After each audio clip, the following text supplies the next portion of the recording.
نحمده ونصلي على رسوله الكريم اما بعد فاعوذ باللہ من الشیطان الرجیم بسم اللہ الرحمن الرحیم۔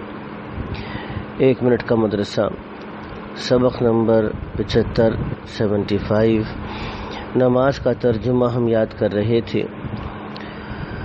تو نماز میں اتحیات کے بعد ہم درود شریف پڑھتے ہیں، اس کا ترجمہ چل رہا ہے اللہم بارک، اے اللہ بارک آپ برکت نازل فرمائیں، علی محمد محمد صلی اللہ تعالی علیہ وسلم پر۔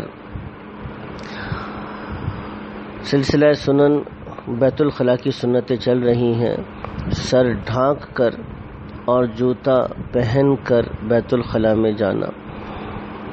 پیشاب پخانہ کے لیے بآسانی جتنا نیچا ہو کر بدن کھولنے اتنا ہی بہتر ہے۔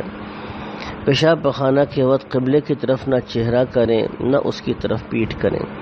بڑے بڑے گناہ جو بغیر توبہ کے معاف نہیں ہوتے، کسی کو تانا دینا، کسی کو برے لقب سے پکارنا، جیسا او اندھے او لنگڑے، بدگمانی کرنا، یعنی بغیر دلیل شرعی کے کسی کو برا سمجھنا، محض اپنے وسوسے اپنے خیال کی بنیاد پر۔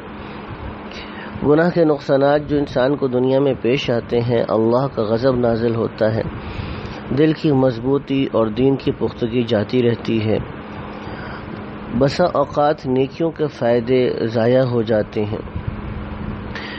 نیکیوں کے فائدے جو دنیا میں ملتے ہیں، ایمان و فرمانبرداری کی برکت سے اللہ تعالیٰ ان کے مراتب بلند فرماتے ہیں۔